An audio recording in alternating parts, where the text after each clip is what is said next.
Hello, everyone. I'm Draco from Jan Carroll Publishing, and I'm here with Dan Perkins, the author of the upcoming novel Sad Eyes.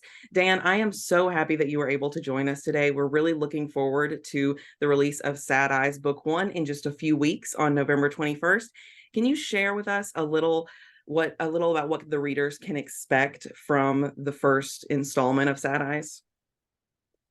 Well, yes, I'd be happy to. I've written seven other novels and three children's books. And each time I write a new book, I try and write either on a new theme or a new person or whatever. So I did a trilogy on nuclear terrorism against the United States. And about 6 months after the third book came out, I started getting emails from people saying, so, okay, when's the next book going to come out? And I would send them an email and say, do you understand? It says on the cover of the book, 3. Yeah, And I'd get an email back. So when's the next book coming out? I mean, people fall in love with characters if the characters are very well developed. And I'm proud to say I think mine are very well developed. And so I was looking as I finished the fourth book and was working on the Lincoln book, which took 4.5 years to write. hmm I squeezed in Sad Eyes in the middle while I was writing Lincoln. And so I knew I wanted to write Lincoln because it's something that I've had a passion for decades. So I started off down one path, but wound up going a different path. And I'll explain that. I decided to do, I believe that novelists need to do a lot of research. You I agree. can't wing it. And Yeah, the more absolutely. research that you do, the more detail, more reality you can bring to your novel, the more interesting it will be to the reader. So I do a lot of research. And so I decided, this is before I ever met you or the boss, I decided to do some research. And I said, well, I wonder what the number one theme in books today. What sells more than anything else? And by a number of 2-to-1 of the first over the second, it was romance. Number one category going away. So I said, okay, if romance is the number one storyline, what's the genre? What time period? hmm World War II. So, have So I you written any romance novels previously, or is this your first one? never, it's my first one. And so I was going to write a book, historical romance novel set in World War II. That's all I had. So I decided that I wanted to create a hero, a female hero. And I wanted to give her uh, special powers. Now, I don't mean magical powers. She was a combination. She was an Irish lass with red hair and green eyes. She was spectacular looking and spectacularly smart. Not only intelligent smart, but street smart. And she made a vow to herself in high school that she didn't want to wind up like a lot of her peers in Waterloo, Iowa, who got pregnant after the senior prom and stayed and raised 3 kids and never left Waterloo. She was not going to trade off sex for a career. And she made that a cornerstone of the way she conducted her life. In every relationship that she has in the book, she makes it very clear to the male counterpart there's not going to be any sex in this relationship. There'll be a lot of other fun things to do, but there's not going to be any intercourse. And some people respected it, especially her high school first love. But other people, as she got older, didn't lost interest in her in a hurry. But she stayed all true to that during her entire life over the span of this book. which went to 1953 when she was still in the military. And so I wanted to say, look, you can set a goal, you can set parameters of how you are going to live your life to try to achieve your goals, and realize that there's a price to pay if you want to live by your own moral code. But many of the women who've read the manuscript haven't seen the book. They love, first of all, they love the cover. It's spectacular. Your people took my idea and just knocked it out of the ballpark. But women who have, and I'd say these are mature women who have read it, but nurses, because she wants to become a nurse, really love the book because they have a sense of pride in one of their own who tried and was successful and saved thousands of soldiers' lives during the war. So it really is a hybrid of a romance and a mystery and accomplishments by showing what one person can do if they put their mind to it. And this particular woman was spectacular in her abilities that I believe were God-given. And it's a story of her life from when she was born in 1912 to when she retired in 1953. It really sounds like she has quite the adventure throughout the story, and that it sounds like you've put an absolute ton of work in it, which I think is very admirable for an author, for all of the research that you've done. So we've mentioned, that the book is a two-part release. So Right. what are the years that the first book spans versus the years of her life that the second book spans? From when she was born in 1912 to 1939 was the first, and then from 1939 to 1953 is the second. Let me, if I could just throw out a little snippet. So we know it's a historical romance. We know it's about a gorgeous young woman who's very smart, develops relationships with important people quickly. But when she's finished her nursing school, and again, most people may not know this, when she was in nursing school in Chicago, her 3-year tuition, room, and board was $90. Not $90 a year, $90 for the 3 years. It's In very order, different. but in order to get that, she had to make a commitment to work 3 nights a week in the hospital and 2 shifts over the weekend. So she finished her nursing program, got her certification, and the hospital that she's working at is suggesting that they would like her to get her RN and become what is called a charge nurse. Mm-hmm. A charge nurse is a nurse who is in charge of all the nurses on a shift in a particular department in a hospital, and she wanted to do ER.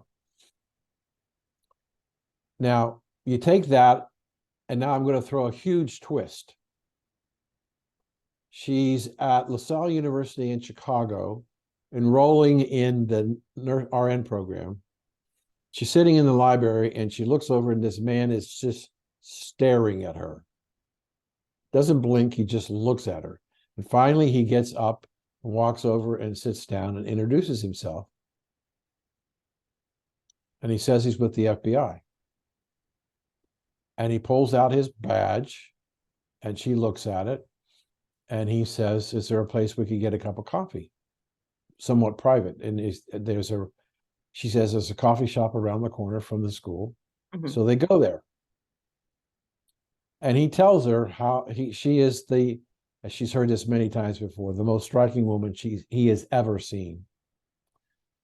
Then he tells her in 1939, mm-hmm. the Congress passes an act that prohibits American individuals or corporations with trading armaments with the enemy.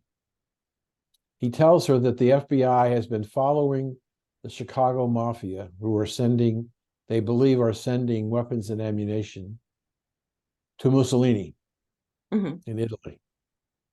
Now, we're not in the war yet, but close. Right. He says to her, in essence, I want to make you arm candy. I want you, with all the assets that you have, as gorgeous as you are, I want to take you to some dinners and meetings and stuff, and I want you to capture the attention ahead of the mafia. So they take her to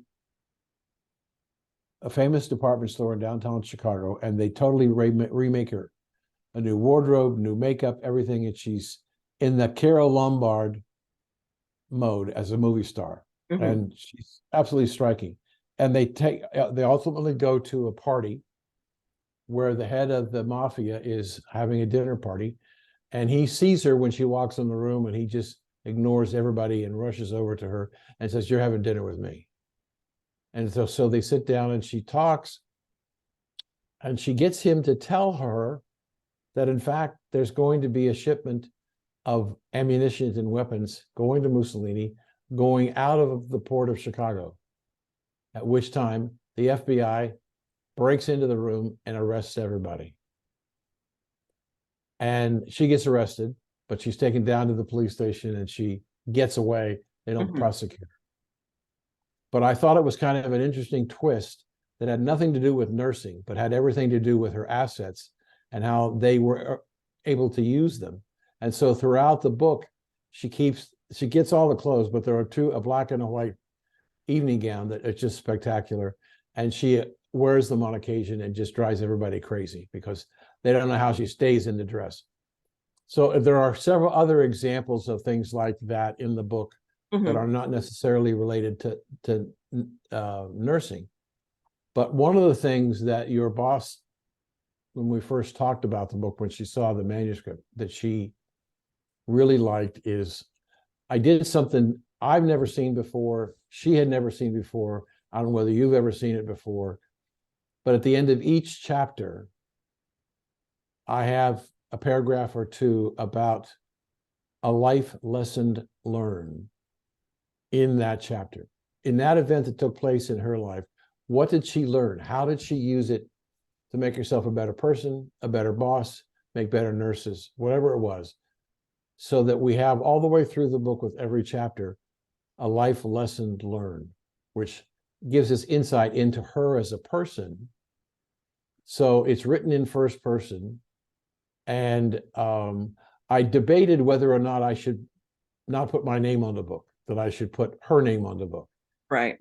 But we decided I've got enough books that I have somewhat of a reputation. But anyway, so it is those kinds of different situations, and there are several others in the book, and how she deals with certain situations, whether it's getting ready, inspecting the military medical facilities and find them in atrocious condition, rotting and vermin all over the place. And she writes to the base commander, and they send it up the chain flagpole, and she winds up going to Washington to the Joint Chiefs of Staff to talk about the problems with the medical supplies, and we can't treat anybody. And they put her in charge of a task force that looks at every ship, every locker, every medical facility to make sure that it's got clean, fresh, and well protected medical supplies.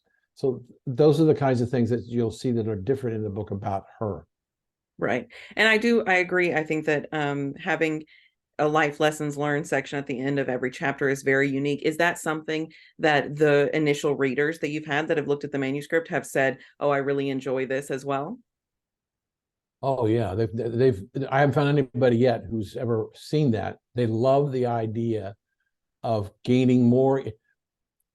One of the things that a novelist, in my opinion, has to do, they have to develop the character. Right. You have to create a situation where the reader bonds with the character. And so the life lessons learned help the reader gain an insight into our lady friend. Right. And Mary Ellen, correct. Murphy. Her name, yes. I think that she is an absolutely stunning character as you've described her and in the book. And I also think that having those life lessons at the end does just what you say. It gives readers the opportunity to connect with her on a deeper level. And I'm glad that the initial readers that you've had so far have also really enjoyed that. Like I said, I think it's very unique. So, you span so much of her life in these two books. And not only that, but you're also writing about a very crucial time in our history. So Right. what's it when writing this book? You said it was a new genre for you. You're writing about World War II. You're writing from the perspective of a woman. What is it that you found most challenging when writing this novel and this series of her life? That's a good question.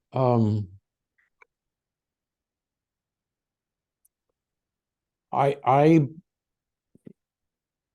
in all the novels that I've written, um, I believe that character development is extremely important to the entertainment, to the Mhm. desire to want to go to the next book, to the next book. I'm already writing another sequel to the trilogy on the Brotherhood of the Red Nile.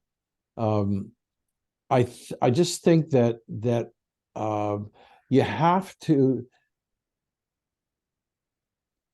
You made the observation about the war, Mhm. but there's a lot about the depression Right. and almost a guilt on her part that she had 3 meals a day, a clean bed, a place to sleep, and she was doing something productive. Mhm. And so it's these kinds of things plus these life events that happen. There's a story about there was a park down the street from their house where she and her boyfriend used to go when we were in high school, and it's now a homeless shelter with Mhm. tents and shanty. And she comes home from school and sees it, and she wants to help her mom and dad who've been taking bread and soup every Saturday to the people there.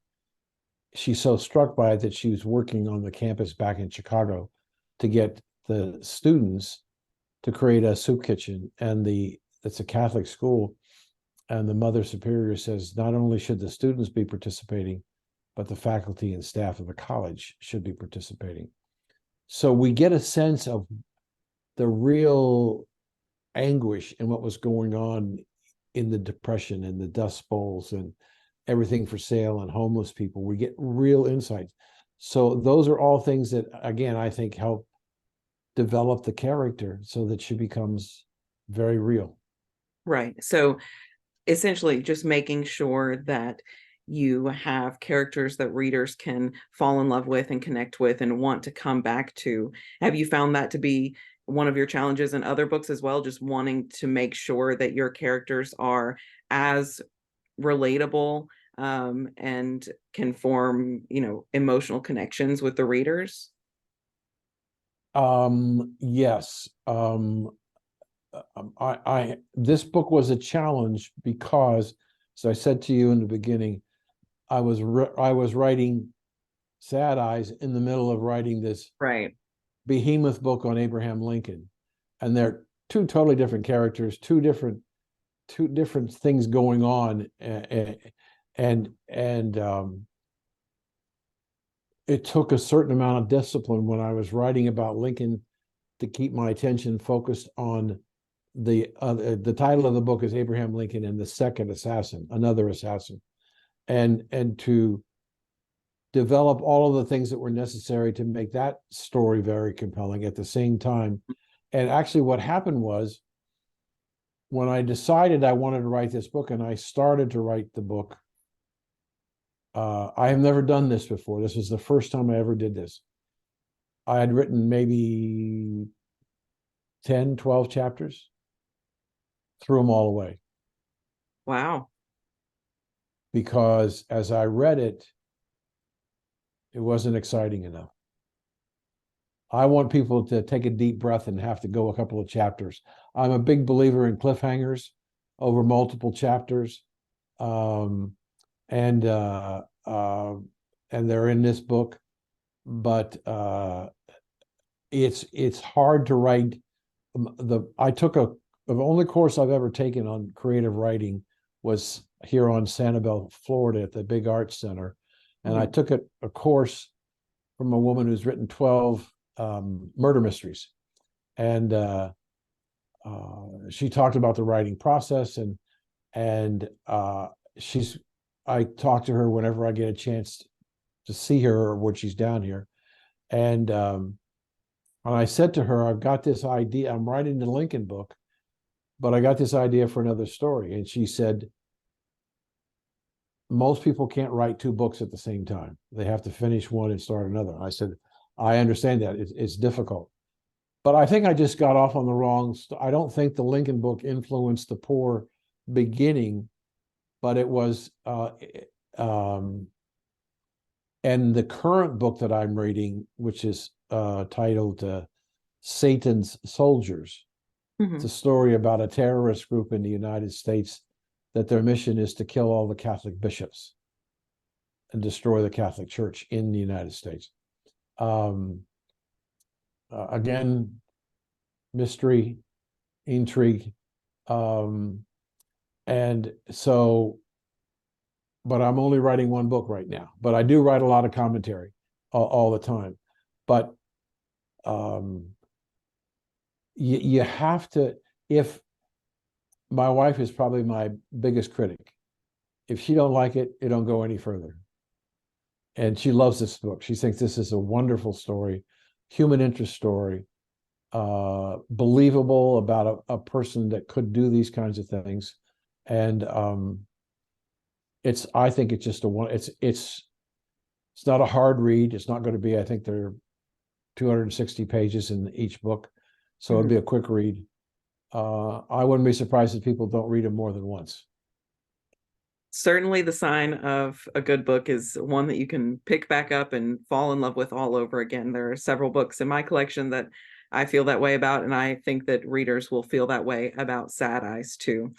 So just to wrap up here, do we have any other upcoming interviews or events that you've got planned that readers can find you and learn more about the book? I've got 10 different shows, 10 or 11 different shows that I'm on a regular basis. And I've been talking to the hosts, and we're going to have, the first week, we're probably going to have maybe 6 or 7 Right. and interviews on television. And then our biggest interview will be with the Dove Television Network, which gets about 6 million viewers, and that'll be on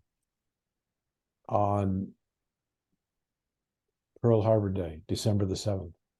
Right. So we're working to get on as many places as I possibly can. And are those showtimes available on your website, or where can readers find those? They would be on the website, and we'll post them when they're going to air or where they're going to air, and they can go there and listen. That sounds great. We will make sure to have your website link below in the description. And I also want to give a quick reminder to readers that Sad Eyes Book 1 will be available on November 21st, and Book 2 will be available in early 2024. Readers that want to pre-order both copies of Book 1 and Book 2 can do that through our website, and will receive the chance to buy the first book as an ebook for just 99 cents, and we'll get a preview of the first chapter of Book 2. So we've got that very exciting opportunity for readers that really want to get a jump start on Book 2 and get their hands on Sad Eyes as quickly as possible. So again, that'll be out on November 21st, and we will have a link to Dan's website and to our website below in the description. Dan, thank you so much for joining me today. It has been a blast to talk with you and to get kind of an inside look at some of what Mary Ellen gets to do in Sad Eyes. I'm very excited for this book to be released. Thank you. My pleasure. Absolutely. Thank you so much.